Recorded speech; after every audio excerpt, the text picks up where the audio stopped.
गंभीर विषय है कि हमारे नेता चाहते क्या हैं? क्या ये सही में नेता हैं हमारे? क्या ये सही में हमारी आगे आवाज़ उठा रहे हैं विधानसभा में, संसद में? तो ये एक गंभीर विषय है कि जो जो लोग पार्टियां छोड़ के जाते हैं, फिर अन्य पार्टियों में मिलके फिर जीत जाते हैं। ये जनता के साथ सरासर अगर धोखा आप है अपनी एक तरह पार्टी से। के साथ लॉयल नहीं हैं तो फिर आप जो जनता है उनके साथ एक लॉयल्टी का जो एक पैरामीटर है उसमें आप अपना डिटेन हो अपना जाते समझ के वोट देते हैं। तो इस तरह अदला बदली करते हैं तो एक भरोसा जो बना रहता है ना, वो चीज़ उठ जाता है। तो हम लोग किस पे भरोसा करें किस पे ना करें, तो थोड़ा सा ऐसा लगता है कि अपनों के शहर में कोई नहीं, जैसे कोई अपना है ही नहीं, सब गैर हैं, कोई समझता ही नहीं जैसे। नमस्कार, द न्यूज़ रडार देख रहे हैं आप। मेरा नाम शिवांशु है और आज आप सभी के बीच एक विशेष रिपोर्ट लेकर हम लोग पहुंचे हैं। जैसा कि आप सभी को पता है कि देश में चुनाव आने वाले हैं, लोकसभा के चुनाव होने वाले हैं। उनको लेकर जब टीएनआर की टीम ग्राउंड पर गई तो युवा वर्ग कह लें और महिला वर्ग, ये दो वर्ग ऐसे महत्वपूर्ण वर्ग हैं जिनसे हमने चर्चा करी और उनके हमने रिएक्शंस लेने के प्रयास किए कि उनका क्या कहना है आगामी चुनावों में, किन मुद्दों को लेकर वो वोट करेंगे। आप भी पूरी रिपोर्ट देखें क्या कहना मेरा है नाम युवाओं बलराम का। गर्ग है और मैं धर्मशाला का रहने वाला हूँ। मैं पोस्ट ग्रेजुएट हूँ और मैं इस बार बेरोज़गारी पे वोट करेंगे। और आपने देखा ही होगा जैसे 82.9% बेरोज़गारी दर है इस समय। और पिछले 10 वर्ष से जो सरकार है इस समय, उन्हें अपने मैनिफेस्टो में 2 करोड़ नौकरियों का वादा किया था हर वर्ष। वो देखने को नहीं मिल रही हैं कहीं भी, ना तो प्राइवेट सेक्टर में ना ही गवर्नमेंट सेक्टर में। सरकार को इसके ऊपर देखना चाहिए और जो पार्टीज़ हैं उनको मैनिफेस्टो के ऊपर काम करना चाहिए अपने, ना कि अपने वोट बैंक और चुनावी चिन्ह के ऊपर।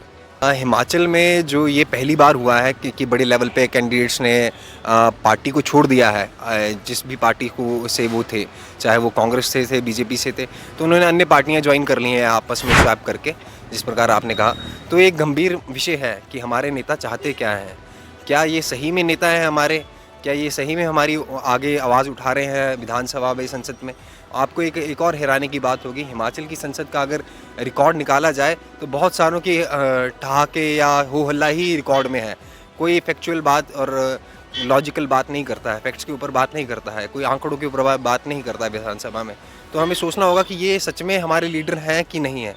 तो ये एक गंभीर विषय है कि जो जो लोग पार्टियां छोड़ के जाते हैं, फिर अन्य पार्टियों में मिलके फिर जीत जाते हैं। ये जनता के साथ सरासर धोखा है एक तरह से। मेरा नाम विकल्प चौहान है और मैं यहाँ केंद्रीय विश्वविद्यालय हिमाचल प्रदेश से ना एमबीए कर रहा हूँ। युवा हैं, अभी अपनी पढ़ाई कर रहे हैं, तो हम तो सरकार से ये अपेक्षा रखते हैं कि हमारे लिए नौकरियां हों, ज़्यादा से ज़्यादा भर्तियां सरकार निकाल करके लाएं, हमें नौकरियां मिलें। और दूसरी चीज़ ये कि जैसे हम एमबीए कर रहे हैं तो थोड़ा शिक्षा प्रणाली जो है हमारे एमबीए की ना, वो थोड़े से उसमें बदलाव चाहते हैं। हमारा जो सिलेबस है हमारे अकॉर्डिंग हमें लगता है कि थोड़ा सा आउटडेटेड है, तो थोड़ा सा उसे अपडेट करना चाहिए। जैसे कि आईआईएम वगैरह में पीजीडीएम का सिलेबस काफ़ी डिफरेंट होता है ना, तो वो सब यहाँ केंद्रीय विश्वविद्यालय में भी सरकार को लागू करना चाहिए। प्रायोरिटी तो हमारी एम्प्लॉयमेंट रहेगी और सेकेंड है कि वुमेन एम्पावरमेंट के ऊपर कितना ध्यान दिया जाता है। तो अभी बहुत सारी स्कीम्स हैं जो वुमेन एम्पावरमेंट के लिए गवर्नमेंट ने इनिशिएट की हैं, बट हम चाहते हैं उस इनिशिएटिव में सारी वुमेन को इन्वॉल्व किया जाए।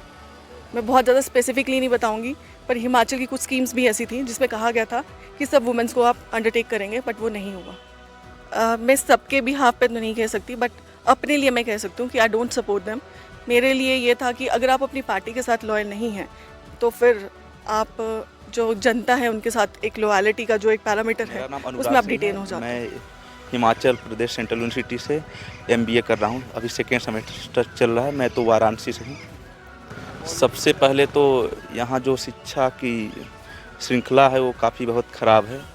जिस तरह से यहाँ पर ना बैठने की जगह, ना तो फिर कैंपस और ना क्लासे, उसके अलावा भी बहुत से प्रॉब्लम हैं। तो इन सबको जो सरकारें ठीक ठाक करेंगी, हम उन्हीं को जैसे अपना वोट देंगे। यूथ तो कभी सपोर्ट नहीं करता, क्योंकि अब इस तरह से जो हम लोग जिन्हें अपना समझ के वोट देते हैं, तो इस तरह अदला बदली करते हैं तो एक भरोसा जो बना रहता है ना, वो चीज़ उठ जाता है। तो हम लोग किस पे भरोसा करें किस पे ना करें, तो थोड़ा सा ऐसा लगता है कि अपनों के शहर में कोई नहीं, जैसे कोई अपना है ही नहीं, सब गैर हैं, कोई समझता ही नहीं जैसे। मेरा नाम स्नेहा है और मैं central university of Himachal Pradesh से एमबीए कर रही हूँ। कहाँ के रहने वाले हैं आप? मैं नोएडा से हूँ, यूपी। एज अ यूथ हम सब बहुत ज़्यादा इस विषय पर सोचते हैं, क्योंकि हमारी अपनी जो डिमांड्स हैं एजुकेशन को लेकर, क्लीनलीनेस को लेकर और सबसे ज़्यादा एम्प्लॉयमेंट अपॉर्चुनिटीज़ को लेकर हम वोट देना चाहेंगे। जो भी गवर्नमेंट मैनिफेस्टो रिलीज़ करती है वो अपनी बात पर डटी रहे, क्योंकि जो वो अपने प्रोमिसेस हमसे करती है उसको पूरा करे। ये हमारा मेजर प्रायोरिटी रहेगी हमारी।